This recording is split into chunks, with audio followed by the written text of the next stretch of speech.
Olá pessoal, nessa nossa videoaula a gente vai dar continuidade a soluções. E sendo mais específico, a gente vai trabalhar como os fatores temperatura e pressão vão alterar a minha solubilidade.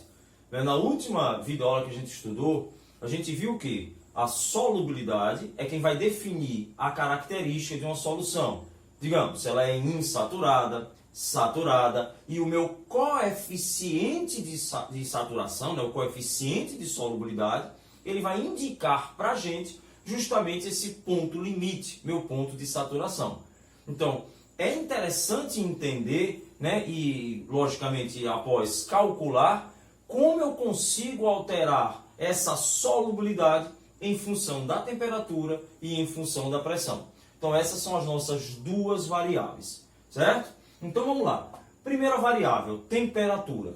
A temperatura é uma variável, lógico, que tanto vai alterar sistemas gasosos, sistemas líquidos, mas a gente tem que abrir um parêntese e prestar muita atenção em relação a sistemas líquidos. Por quê? Daí, por favor, quando eu falo um sistema líquido, uma solução líquida, eu não estou dizendo que eu tenho que ter somente líquidos. Eu tenho água e sal de cozinha, eu tenho um sistema classificado, uma solução classificada como líquida, apesar de ter um sólido, certo? Então, voltando. Quando você tem soluções líquidas, a temperatura ela passa a ser o fator preponderante, se não o único fator que vai alterar a minha solubilidade. Quando você tem sistemas com gases, você tem a pressão que influencia bastante, além da temperatura. Você tem uma água mineral com gás, você tem uma Coca-Cola, Você tem aí uma influência muito forte, tanto da temperatura como da pressão. Entretanto, como os vestibulares, como o nosso cotidiano, a gente trabalha muito com soluções líquidas ou líquidas sólidas, água e álcool, água e sais, então água e açúcar. É interessante você prestar atenção que a temperatura ela passa a ser o único fator que vai caracterizar essa solubilidade. Já que um sólido e um líquido, ele vai exercer, ou melhor, ele não sofrerá uma característica, uma mudança pela alteração da pressão, já que o estado de agregação dele é muito forte, tanto no líquido e muito mais no sólido. Então, se faz necessário a gente chamar a atenção justamente nesse tipo de mistura, nesse tipo de solução, onde a temperatura é crucial para que a gente possa entender essa solubilidade. E indo nessa característica, quem vai dizer para a gente é justamente as chamadas curvas de solubilidade.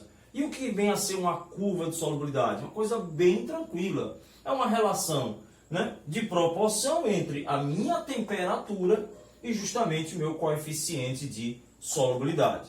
Só lembrando, por favor, que o coeficiente de solubilidade é uma relação entre uma quantidade específica de soluto que eu consigo dissolver em uma quantidade específica de solvente. Se você não definir uma quantidade de solvente, você pode cada vez dissolver mais ou dissolver menos. Isso aí é muito relativo. Então eu preciso estabelecer. Bom, muitos autores, livros, estabelecem uma quantidade de água fixa. Eu vou colocar aqui também. Agora, eu queria deixar bem claro que quem vai definir isso é a questão. Então, não é porque eu vou chegar aqui e coloco grama de soluto por 100 gramas de água, que você aí vai ficar pensando, então toda a solubilidade é para 100 gramas de água. Não. A questão ela pode jogar para 50, ela pode jogar para 1 litro. E é justamente isso que muitas vezes ele faz a pegadinha no vestibular ou numa questãozinha de vocês, no segundo ano. Esse assunto geralmente é dado no segundo ano do ensino médio. Então, a interpretação é bem tranquila. Você vem o primeiro quadrante matemático, que ele é só positivo. Então você vem o aumento da temperatura. O que é que está promovendo, o que é que está provocando nesses sais? Coloquei aí 2 sais. Para o nitrato de potássio, eu percebo que o aumento da temperatura está aumentando a minha solubilidade. Já para o sulfato de sério, eu percebo que o aumento da temperatura está diminuindo a solubilidade. Então, é a curva de solubilidade. Ninguém é adivinho. É a curva de solubilidade que vai lhe indicar essa característica. E aí tem que chamar a atenção, principalmente nas questões que envolvem dissolução, quanto ao tipo e característica. Quando você diz que você tem uma solubilidade onde o aumento da temperatura vai aumentar a sua solubilidade, você acabou de dizer que eu preciso de calor. Então eu vou dizer que esse processo é um processo endotérmico, para dentro. Eu estou ganhando calor, né? Cada vez que eu ganhar calor, eu consigo dissolver mais. E aí eu tenho que tomar cuidado. Cuidado com o que, professor? Se você tem um sistema, você tem uma água, digamos, como solvente, e você adiciona um sal e você dissolve com solubilidade endo, lembre que se o sal para dissolver ele precisa de calor, o meio reacional, o sistema que está, lógico, fora a dissolução, ele vai perder. Então, enquanto a dissolução ela precisa de calor, o ambiente externo perde calor. Então, uma bolsa de água fria. Se você quer uma bolsa de água fria instantânea, você vai colocar um sal que, ao ser dissolvido, roube calor do meio, roube calor da água. Cuidado com isso. Muito aluno fica, é água fria, então perde calor. Ok, o meio. A dissolução ela roubou calor deste meio. Já o sulfato de sério, eu percebo, né? É visual, não existe decoreba, está do outro lado aí preocupado, e como é que eu vou saber? Quem dá é a curva de solubilidade, que ele tem uma solubilidade ligeiramente exotérmica, né? Ele está aqui, ó, ele está com o aumento da temperatura, diminui a solubilidade, ou seja, quanto mais frio eu tiver, mais eu consigo dissolver. Então eu tenho uma solubilidade exo. Eu não preciso de calor, pelo contrário, eu perco o calor na hora da dissolução.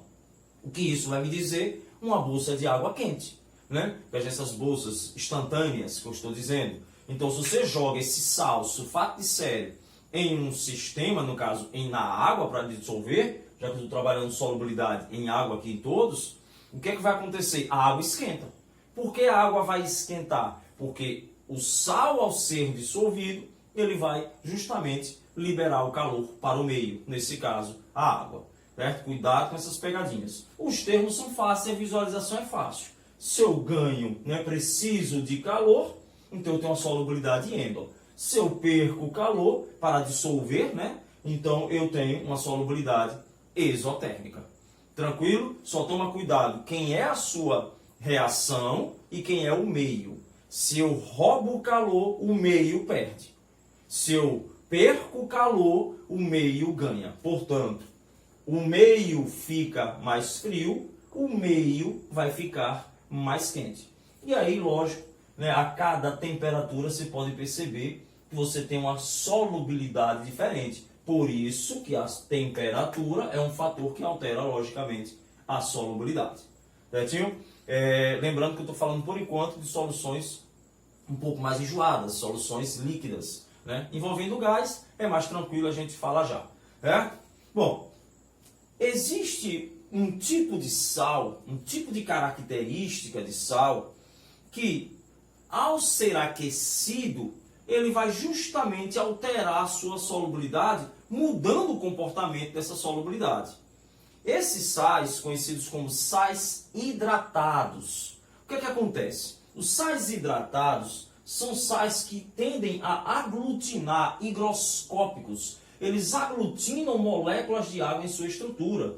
O cloreto de cálcio mesmo, ele é muito usado na química chamados dessecadores, para ele justamente absorver a umidade do ambiente. E ao absorver essa umidade, ele aglutina essa molécula de água e forma uma estrutura diferente do cloreto de cálcio, por exemplo, puro. Entendeu? Então, esses sais hidratados, que têm estruturas de hidratação, o que é que vai acontecer com eles? O aumento da temperatura, se eu estou aumentando a temperatura, a tendência é essa água que está aglutinada na minha estrutura sair. Ora, se a molécula de água sai, você muda a estrutura. E se você muda a estrutura desse sal, você vai ter que mudar o comportamento da sua solubilidade. Lembre que o coeficiente de solubilidade, claro, ele é alterado pela temperatura, mas ele tem um comportamento padrão. Ele está aqui com um coeficiente angular, ou subindo, ou descendo. A questão dos sais higroscópicos é que, ao aquecermos, ele tende a perder a água que está na sua estrutura. E perdendo essa água, ele vai mudar o sal. Então, uma indicação linda desse ponto, que a gente vai chamar de ponto de inflexão, ou, como alguns gostam de trabalhar, ponto de desidratação, né? Inflexão, você tem uma mudança de comportamento, né? E o ponto de desidratação é porque o aquecimento, você percebe que essa molécula está perdendo água. O mais importante é você entender que a partir deste ponto, a estrutura muda. E se a estrutura muda, o comportamento ele muda. Né? Eu coloquei aqui 2 sais específicos, né? Mas assim, que vocês possam entender que mudar o comportamento não é necessariamente torná-lo de endo para exo, de exo para endo, e sim mudar a sua característica. Por exemplo, o cloreto de cálcio, né, hexaidratado, ao ser aquecido, ele vai perdendo água. Eu coloquei só uma perca, certo? Ele aqui virou cloreto de cálcio, certo? Aqui, ó, 4H2O, tetraidratado. Então, se eu continuasse aquecendo, ele viraria o biidratado. Né? Então, a cada momento que ele perdesse água, eu teria uma mudança de comportamento. Ou seja, eu teria esse ponto. Esse ponto aí já caiu várias vezes em vários vestibulares. É justamente aquele ponto onde o aquecimento promoveu a mudança de estrutura da minha substância, que ocorre quando você tem sais higroscópicos, sais hidratados.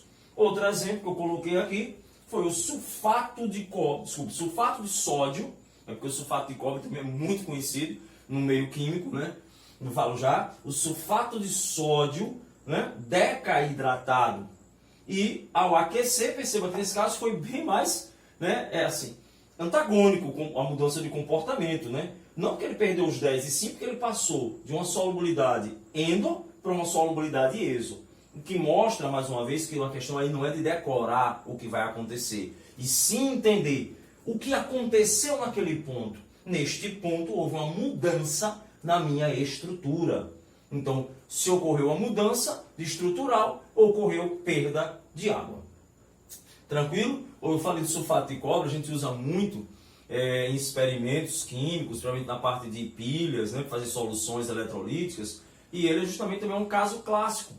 Se algum de vocês já trabalhou com sulfato de cobre, quando ele está higroscópico, em meio aquoso, ele tem uma coloração azul. Inclusive, já caiu várias vezes no vestibular. Uma solução azul é uma característica do sulfato de cobre hidratado. Quando você, né, aquece esse sulfato de cobre, ele vai ficar branco. O que mostra, né, aí é mais perceptível ainda, porque é uma mudança de cor, né, que ele mudou a sua característica. Certo? Então não podemos esquecer, claro, todo sal tem o seu comportamento, mas quando você muda um comportamento, é porque você mudou a sua substância. Essa substância não é igual a essa substância não é igual a essa. Ponto de, falar com calma, desidratação é visual ou uma inflexão, né? Uma mudança no meu coeficiente, mudança na minha flexão, certo? Tranquilo? Bonitinho? Agora, o que eu fiz aqui? Eu fiz só um aprofundamento para que vocês consigam entender por que existem sais que têm solubilidade endotérmica e outros exotérmica. Aí tá, tem aluno que prefere não querer entender. Professor, não quero saber. Mas aí onde está? Se você vai fazer um vestibular um pouquinho mais complexo, né, aí você vai ter que entender um pouco mais sobre isso, que inclusive é questão de química nas provas de vestibulares, na parte de termodinâmica ou na parte de termoquímica, certo? Então perceba o seguinte, o que é que acontece? Quando você vai jogar, digamos, vamos pegar o sal de cozinha, o NaCl, né, ele está no estado sólido, agregado, reticular, e você coloca na água, A primeira coisa que ocorre ali é o que a gente chama de uma dissociação iônica. Você tem que quebrar. E se eu estou quebrando uma estrutura, eu preciso de calor para ela. Então aquela estrutura vai precisar ganhar calor para que ela sofra uma quebra. Então essa quebra das ligações do soluto, do reticular, é um processo endo, ou seja, precisa de calor. Só fiz aqui uma amostragem, então eu tinha um NaCl sólido, coloquei na água, você passa a ter o NaCl sólido, Cl- sólido, e ainda tem tudo isso disperso na água. É claro que esse processo os dois processos são sequenciais, é rápido, né? Mas é interessante você entender o que está ocorrendo. Então no primeiro processo, coloquei meu sal, e ele vai sofrer uma quebra desse retículo. Mas o estado físico continua o mesmo, isso é importante. Você não muda o estado físico. Por isso que não requer quantidades absurdas de energia. Né? Às vezes o aluno faz, eu também não entendo, professor, para fusionar um sal a temperatura miserável. E aí eu estou quebrando, fazendo com que os íons se movam. E por que jogar em água ele se dissocia facilmente? Porque eu não estou mudando o estado físico. Beleza? Então você vai quebrar, e esse fenômeno aqui é endo, requer calor. Entretanto, a gente sabe que a água é uma substância extremamente polar. E aí onde vem o bonito da questão. Se você tem uma água polar e esses íons estão em solução, a água vai o quê? Vai atrair esses íons. Ou seja, pensa que o processo é inverso. Eu precisei quebrar a minha estrutura, agora a água está atraindo, tem até um termo, solvatando.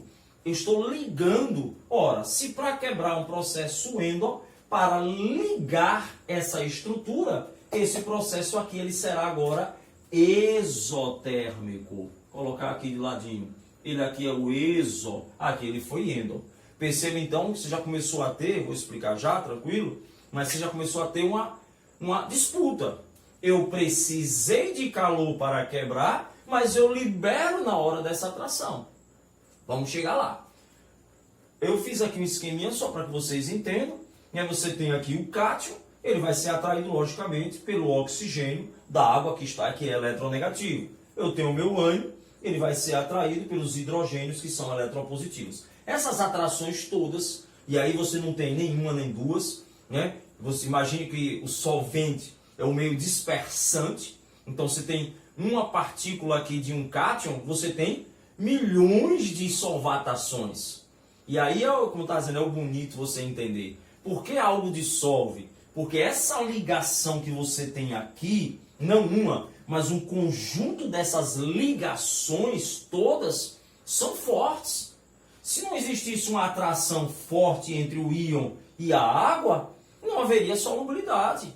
Como é que eu vou conseguir dissolver algo que eu não tenho uma força para atrair? Então essa força de atração tem que ser forte. Por isso que ocorre a solubilidade. Por isso que você joga um solvente apolar na água, como o tipo de ligação vai ser dipolo induzido, dipolo permanente, uma ligação fraca, muitas vezes você não vai ter uma solubilidade, ao menos acentuada, né? A nível de ensino médio, a gente sempre caracteriza de maneira simples. Semelhante, dissolve semelhante. Os polares com polares, né? E os apolares com apolares. É uma maneira mais prática de dizer forças semelhantes se solubilizam. Forças antagônicas não se solubilizam. Mas vamos voltar? Chegamos à conclusão que num processo de quebra é endo e de atração, de ligação é exo. E aí é justamente a graça da questão, de você entender o que estava acontecendo aqui. Eu preciso, para quebrar, eu libero na formação. E aí, esse saldo de energia é que vai me definir se essa variação de entalpia, de maneira bem simples, falar assim, se esse calor da solubilidade, da dissolução, ele será endotérmico ou ele será exotérmico. Vai depender de qual dos dois calores é maior. Isso, então, explica para a gente por que existem substâncias que têm solubilidades endotérmicas, né? E existem substâncias que praticamente não são alteradas pela temperatura, uns influenciam mais, um menos. Tudo vai depender de quê? De todo esse sistema, né? Se o meu retículo, imagine colocar uma carga maior, a galera de física, se uma carga aqui é maior, a atração é maior, então eu já vou precisar de mais calor. Então isso tudo vai influenciando nessas solubilidades. Beleza? Então, temperatura, curva de solubilidade, e a curva de solubilidade ela é específica, como posso dizer assim, o entendimento dela, as variações dela para soluções líquidas, porque gás a gente vai ver tem um comportamento único, né? Todo gás, quando a gente aumenta a temperatura, ele diminui a solubilidade, então não precisaria construir uma curva, a curva é única, né? Como discutimos na sequência, né? E a curva de solubilidade ela é muito preponderante, a temperatura é muito preponderante para soluções então líquidas. Não decoro, visualizo, resuminho rápido, mudou o comportamento, mudou a estrutura, meu ponto de inflexão ou desidratação. E aqui foi só um aprofundamento para que você possa entender, né? Aprofundamento, aspas, né? Cai no vestibular na parte de termoquímica. Você possa entender por que, né? Existem solubilidades endotérmicas e solubilidades exotérmicas. É uma disputa de energia entre quanto eu preciso para quebrar, quanto eu libero na união dessas estruturas. Certinho? Vamos lá, mas não acabou ainda não. Vamos tentar discutir agora a parte de solubilidade da temperatura em gases e depois a gente vai ver como a pressão altera a solubilidade. E aí, tranquilo, como eu acabei de falar, pressão, eu estou falando também de gases. Certo? Então, continuando com temperatura, né, poderia ter deixado aqui essa minha solubilidade. Se você está trabalhando com temperatura de gases, então, vou colocar aqui, para não ficar apagando muito tempo. Se você trabalhar com solubilidade agora para gases, o que é que eu tenho que lembrar? Ora, você tem como curva de solubilidade e única característica, né? Vamos colocar lá, curva de solubilidade em função da minha temperatura em graus Celsius. Que comportamento? Lembre, quando você começa a aumentar a temperatura, o que é que a gente está fazendo? Está aumentando a agitação. O estado gasoso, ele já é por si só um estado onde eu tenho uma grande agitação. Você tem aqui um sistema, vamos lá, você tem aqui um sistema onde, digamos, eu tenho aqui água e está disperso nessa água oxigênio gasoso ou gás carbônico. O que é que vai acontecer? Por que esse gás aqui ele não sai? Porque aqui existe uma pressão. Se você aumenta a temperatura, essa agitação, ela aumenta. E se então, se essa agitação ela aumenta, a tendência desse gás vai ser romper essa pressão. Então eu posso dizer que quanto menor a temperatura, as partículas estão mais quietas. Se elas estão mais quietas, eu vou conseguir dissolver mais. Então, o gráfico de solubilidade para gases é sempre único. A diminuição da temperatura diminuirá, o aumento, tá certo, o aumento da temperatura diminuirá a solubilidade e a diminuição da temperatura aumentará a solubilidade. Por isso que eu digo, a curva é muito mais interessante para líquidos, soluções líquidas, porque para gás. Todo gás tem o mesmo comportamento. Como é que eu sei que um refrigerante está quente? Como é que eu sei que uma bebida, de um modo geral, gaseificada está quente? Quando eu coloco ela num copo, ela começa a espumar. O que é a espuma? A liberação do gás. Você tinha uma pressão constante, um ATM, quando você colocou que a energia, cinética das partículas gasosas são muito grande, a tendência dela é sair. A questão da espuma, aí já vem muita coisa, é a questão da tensão superficial da água, que termina subindo junto com esse gás. Tranquilo? Bom, temperatura já foi. Só precisamos trabalhar agora mais um único fator para encerrar, que é a pressão, que é também bem tranquilo, já que quando a gente fala de pressão, aqui ó, eu estou falando de gás também. Então, é muito fácil, e aí é visual, é cotidiano. Quando você tem uma pressão maior, você está impedindo que aquele gás saia. Então eu posso afirmar de uma maneira bem tranquila para vocês que o aumento da minha pressão, ele vai aumentar a solubilidade. Quando você abre uma garrafa de refrigerante, né, um gaseificado, lógico, a tendência daquele gás é sair. Por quê? Porque você está diminuindo a pressão. Então vamos colocar aqui o segundo fator,